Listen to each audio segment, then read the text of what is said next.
Welcome to Company Law and Secretarial Practice, 4th semester BCom, University of Mysore, Digital Learning. I am Jagdish BP, Assistant Professor, Government First Grade College for Women, Asan. In this session, I am going to cover the topic Limited Liability Partnership. Topic Limited Liability Partnership. Meaning of Limited Liability Partnership. A limited liability partnership is an incorporated partnership formed and registered under the Limited Liability Partnership Act of 2008 with limited liability and perpetual succession. Therefore, it exhibits elements of partnership and corporations. ನಿಯಮಿತ ಹೊಣೆಗಾರಿಕೆ ಮತ್ತು ನಿರಂತರವಾದ ಅಸ್ತಿತ್ವವನ್ನು ಹೊಂದಿರುವ ನಿಯಮಿತ ಪಾಲುಗಾರಿಕೆ ಕಾಯ್ದೆಯ ಪ್ರಕಾರ ನೋಂದಣಿ ಪಡೆದು ಸಂಯೋಜನೆಗೊಂಡ ಪಾಲುಗಾರಿಕೆಯೇ ನಿಯಮಿತ ಹೊಣೆಗಾರಿಕೆ ಪಾಲುಗಾರಿಕೆ ಆಗಿದೆ. ಈ ಕಾಯ್ದೆಯು 31ನೇ ಮಾರ್ಚ್ 2009ರಂದು ಜಾರಿಗೆ ಬಂದಿತು.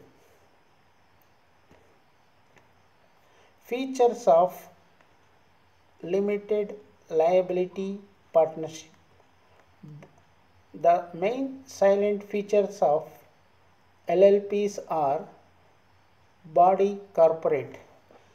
LLP is a body corporate with separate legal entity from its members.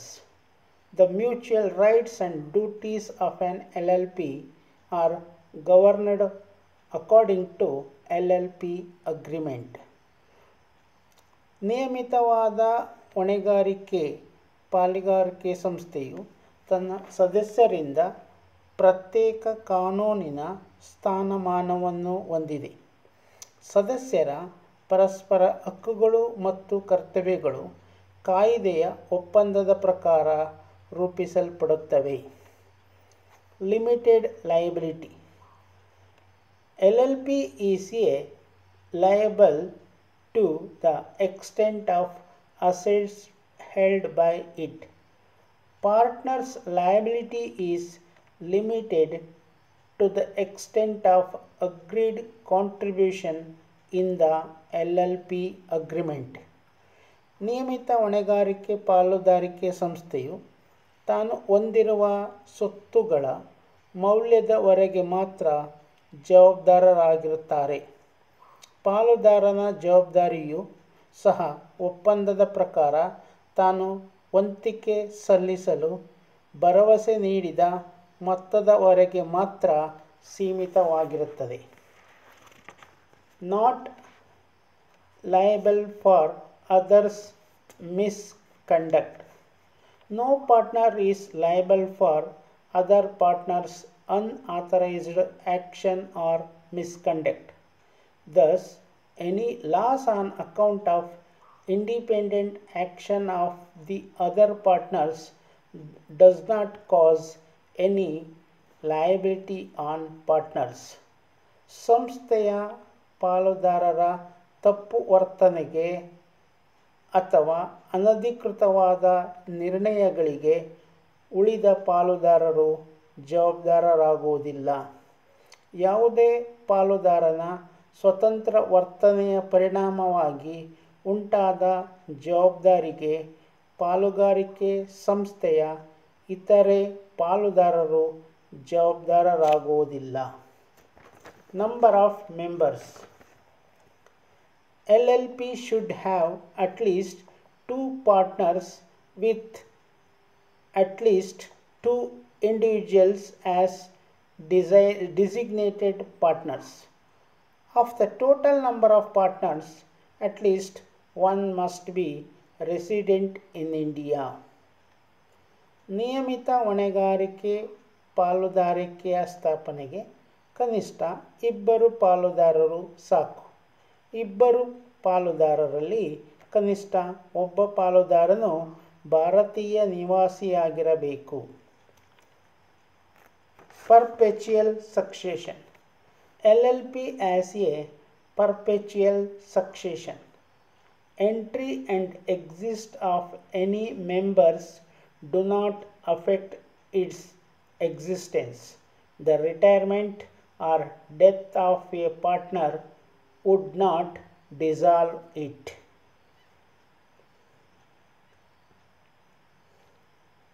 ನಿಯಮಿತ ಹೊಣೆಗಾರಿಕೆ ಪಾಲುದಾರಿಕೆ ಸಂಸ್ಥೆಗೆ ನಿರಂತರವಾದ ಅಸ್ತಿತ್ವವಿದೆ. ಯಾವುದೇ ಪಾಲುದಾರನ ಆಗಮನ, ನಿರ್ಗಮನ, ನಿವೃತ್ತಿ ಅಥವಾ ಮರಣವು ಸಂಸ್ಥೆಯ ಅಸ್ತಿತ್ವಕ್ಕೆ ಧಕ್ಕೆ ಉಂಟುಮಾಡುವುದಿಲ್ಲ. Annual accounts. LLP is required to maintain annual accounts showing true and fair view of its state of affairs. ನಿಯಮಿತ ಹೊಣೆಗಾರಿಕೆ ಪಾಲುಗಾರಿಕೆಯು ವಾರ್ಷಿಕ ಲೆಕ್ಕಪತ್ರಗಳನ್ನು ನಿರ್ವಹಣೆ ಮಾಡಬೇಕಾದ ಅಗತ್ಯವಿದೆ. ವಾರ್ಷಿಕ ಲೆಕ್ಕಪತ್ರಗಳಲ್ಲಿ ನೈಜತೆ ಮತ್ತು ನ್ಯಾಯಬದ್ಧತೆ ಇರಬೇಕು. ಪ್ರತಿ ವರ್ಷವೂ ಕಂಪನಿಯ ನೋಂದಣಿ ಅಧಿಕಾರಿಗಳಿಗೆ ವಾರ್ಷಿಕ ಲೆಕ್ಕಪತ್ರಗಳ ಖಾತೆ ಮತ್ತು ಋಣ ಪರಿಹಾರ ಸಾಮರ್ಥ್ಯದ ಪ್ರಮಾಣಪತ್ರವನ್ನು ಸಲ್ಲಿಸಬೇಕು. Not applicability. The Indian Partnership Act of 1932 is not applicable to LLPs. A partnership firm, a private company, and an unlimited public company may convert themselves into LLP in accordance with the provisions contained in the Act. 1932ರ ಭಾರತೀಯ ಪಾಲುದಾರಿಕೆ ಕಾಯಿದೆಯು ನಿಯಮಿತ ಹೊಣೆಗಾರಿಕೆ ಪಾಲುಗಾರಿಕೆ ಸಂಸ್ಥೆಗೆ ಅನ್ವಯವಾಗುವುದಿಲ್ಲ. ಒಂದು ಪಾಲುಗಾರಿಕೆ ಸಂಸ್ಥೆ, ಖಾಸಗಿ company ಮತ್ತು ಯಾದೀಕರಿಸಿದ ಸಾರ್ವಜನಿಕ ಕಂಪನಿಯು ನಿಯಮಿತ ಹೊಣೆಗಾರಿಕೆ ಪಾಲುದಾರಿಕೆ ಸಂಸ್ಥೆಗಳಾಗಿ ಪರಿವರ್ತನೆ ಹೊಂದಲು ಅವಕಾಶವಿದೆ. Power of investigation. The central government can exercise power to investigate the affairs of an LLP. In case if it feels necessary, it can appoint a competent inspector for this purpose.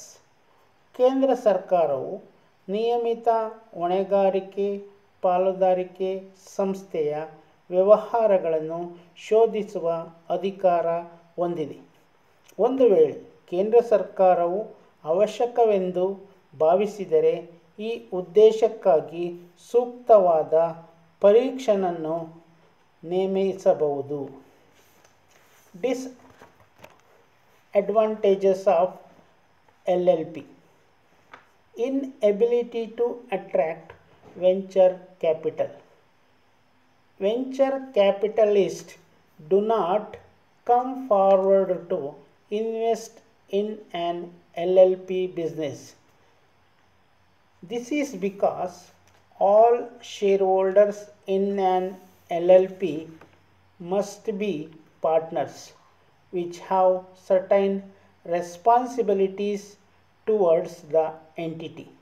Venture capitalists do not like these responsibilities. Therefore, they set back from investment in LLPs.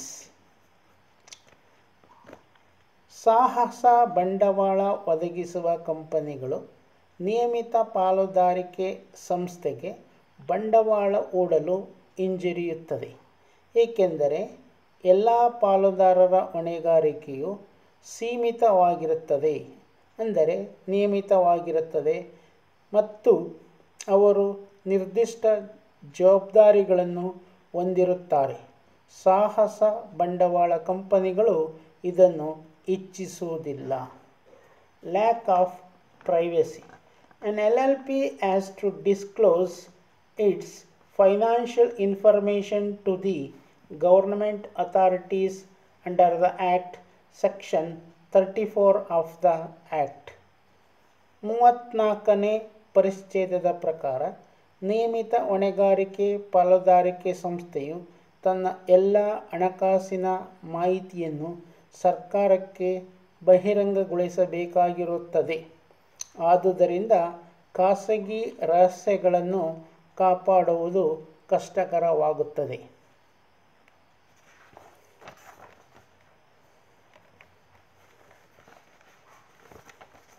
No opportunities to NRIs. An LLP cannot be wholly formed by NRIs because, as per rule, one of the partners should be an Indian resident.